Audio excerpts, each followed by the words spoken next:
मार्च में एफआईआई ने aggressive selling की, मार्केट भी शार्पली गिर गया और नैरेटिव पूरा रिस्क ऑफ हो। लेकिन अप्रैल में सडनली क्या हुआ, एफआईआई होल्डिंग फिर से रिकवर करने लगी, मार्केट कैप भी बाउंस बैक हुआ और कुछ सेक्टर्स में एफआईआई ने स्ट्रॉन्ग बाइंग करी। तो सवाल ये है कि एफआईआई वापिस बुलिश हो गए हैं या सिर्फ टेम्पोररी रिबाउंड है, और सबसे इम्पोर्टेंट एफआईआई एक्चुअली इंडिया में किस स्टोरी पर बेट कर रहे हैं। FPI equity AUC almost 9% recover हुआ, NSE market cap around 13% bounce back हुआ और निफ्टी भी स्ट्रांगली रिकवर हुआ।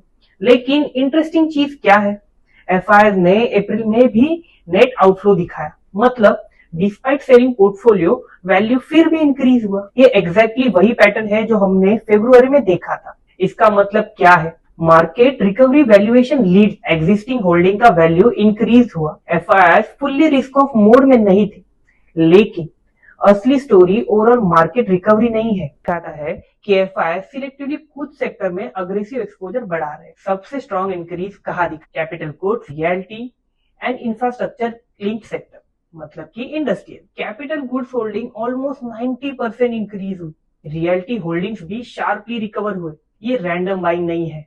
एफआईआई किस चीज पर बेट कर रहे हैं, तो वो है India capex cycle, manufacturing growth, infrastructure expansion and urbanisation. तो सिंपल लैंग्वेज में एफआईआई इंडिया की लॉन्ग टर्म इकोनॉमिक ग्रोथ पर पोजिशनिंग कर रहे हैं। कंज्यूमर डिस्क्रिशनरी भी स्ट्रॉन्ग एरिया बना है, automobile, retail, travel, premium consumption, all this sector continue attracting foreign capital. क्यों? Because rising income plus middle class expansion India की बिगेस्ट स्ट्रक्चरल स्टोरी बन चुकी है। लेकिन हर सेक्टर में एफआईआई बुलिश नहीं है। इंपॉर्टेंट कॉन्ट्रास्ट देखिए, आईटी सेक्टर होल्डिंग अप्रैल में स्लाइटली डिक्लाइन हुई और overall down, weak US demand और लोअर आईटी स्पेंडिंग। मतलब एफआईआई अब एक्सपोर्ट ड्रिवन सेक्टर से ज्यादा डोमेस्टिक ग्रोथ सेक्टर को प्रीफर कर रहे हैं।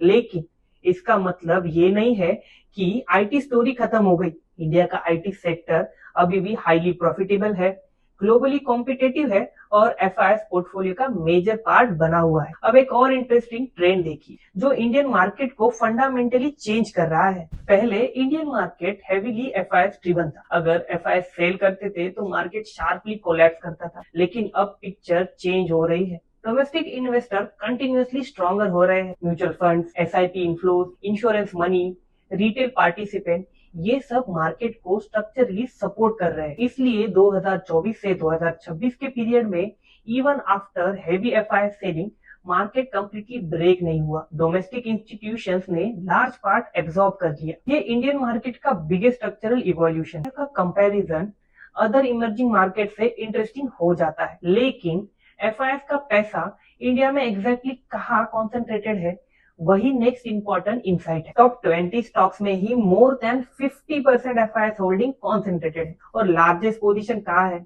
HDFC bank, Reliance, ICICI bank, Bharti Airtel और एक्सिस। मतलब जब एफआईआई बाय करते हैं तो इम्पैक्ट सबसे पहले लार्ज कैप और इंडेक्स स्टॉक्स में ही दिखता है।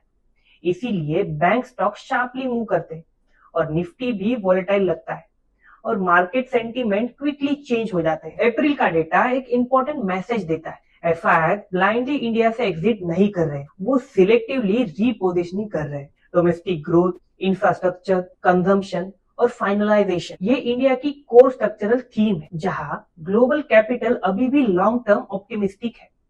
एट सेम टाइम इंडिया का मार्केट स्ट्रक्चर भी मैच्योर हो रहा है, इंपॉर्टेंट फोर्स बन चुके हैं और शायद इसी वजह से इंडिया इक्विटी मार्केट आज पहले से ज्यादा रिजिलियंट है। नेक्स्ट टाइम जब आप हेडलाइन देखो तो एफआईआई बॉट या एफआईआई सोल्ड, सिर्फ नंबर मत देखो, ये समझो वो किस सेक्टर में पोजीशनिंग कर रहे हैं, या क्या वो रोटेशन है या लॉन्ग टर्म कन्विक्शन। क्योंकि रियल स्मार्ट इन्वेस्टिंग सिर्फ फ्लोज देखना नहीं होता, फ्लोज के पीछे की स्टोरी समझना होता है। अगर आपके कोई सवाल है तो उन्हें कमेंट में लिखिए या हमें मेल कीजिए research@adroitfinancial.com पर। मिलते हैं अगले महीने के मई के मार्केट एनालिसिस के। Stay inform, stay invest.